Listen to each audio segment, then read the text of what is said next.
tula-tulaan ng aming pangkat na pinamaganda, bakit babae ang naghuhugas ng pinggan? Sa bayan ng Santa Rosa, mayroong mag-asawang sinakaubong at Imelda, na palagi nilang pinagtatalunan kung sino ang maghuhugas ng pinggan. Hanggang isang umaga, Ang sarap. Hindi na ako maghugas ng mga pinggan! At sino? Huwag mo sabihin ako! Maghapon na ako nag-aaral sa bukit tapos ako balik maghugas ng mga pinggan? Hindi na ako maghugas ng kahit isang pinggan! Ikaw! Ikaw ang babae! Ikaw dapat na nagtatrabaho sa bahay! Sige. Matapos mo itatanong mo, anong gagawin mo? Mahiga ka naman? Mahirap ba yun?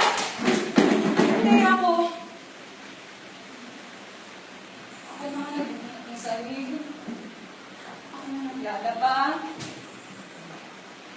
Ako na nagtigilig ng halaman. Ako na nagbubuhat. Hindi magpagawa sa isang ako nagbubuhat. Kaya pakiramdam ko lahat yung gawain. Hinako ko na. Tama!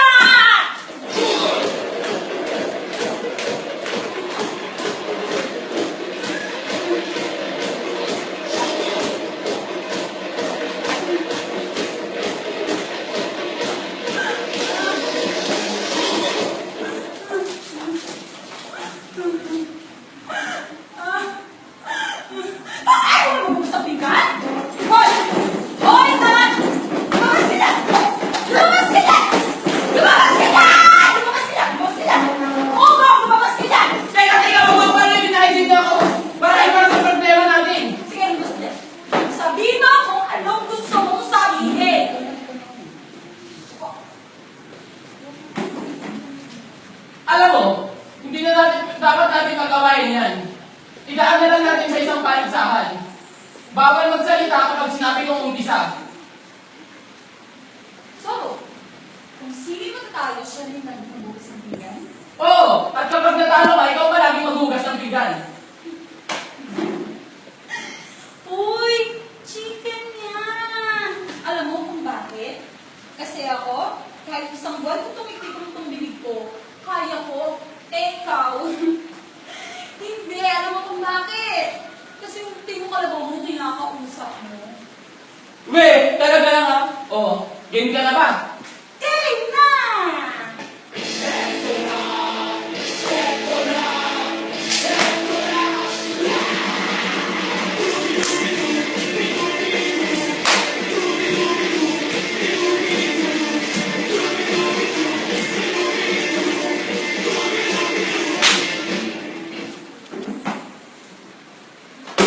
Umpisa!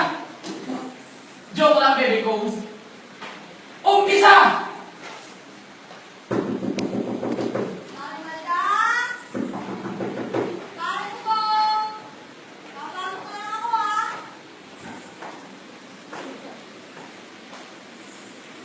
Uy! Mare! Para nandiyan ba kayo? Tara ko ang plancha! Yung kante kasi ng anak ko, basta. Hindi nagsasalita. Hindi ang pangit. Wala. Saan na kasi?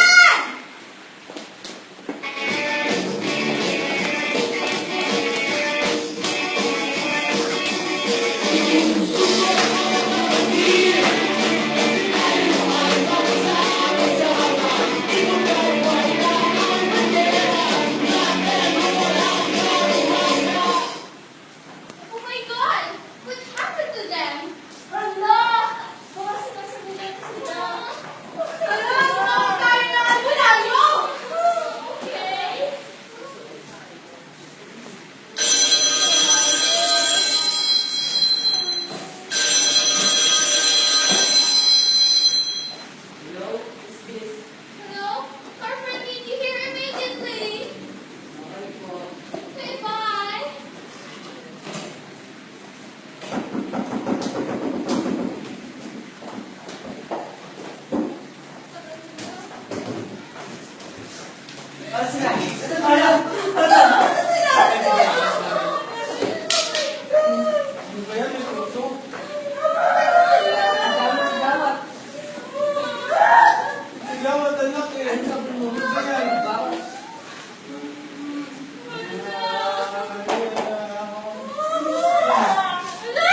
Aray! Kinumulang!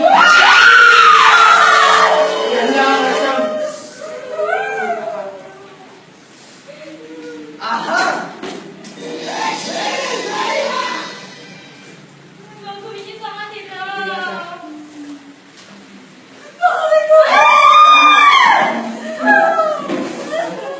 Ayoko niya. Ngayon pa tinatanong ko.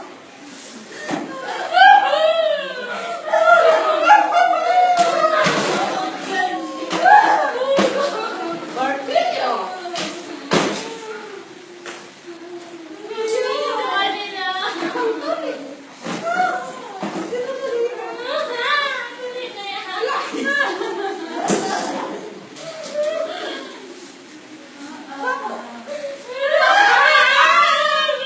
Simulan na ang orasyon.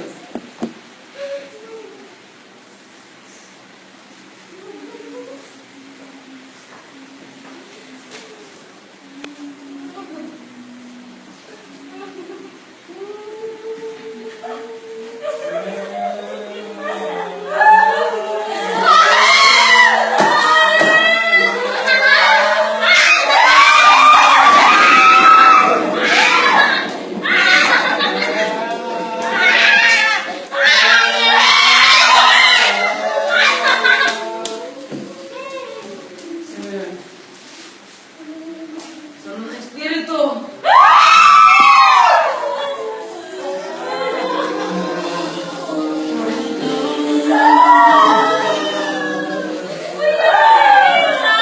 Matigas ang ulo, sumapisay ko.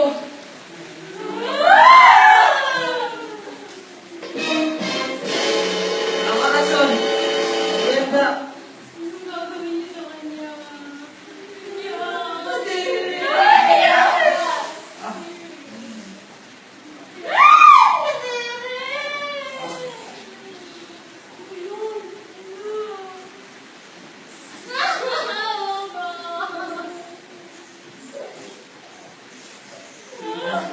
Mas matindi ang espiritu sa mga sakit.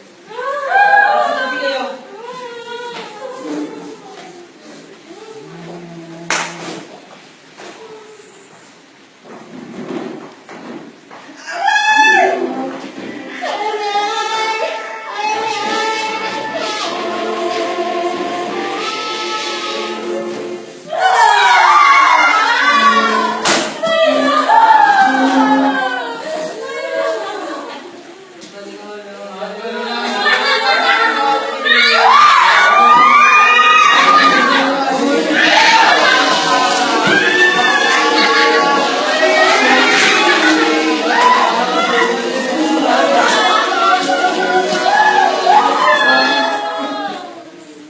Kasi sila, ngunit malakas ang kalaban.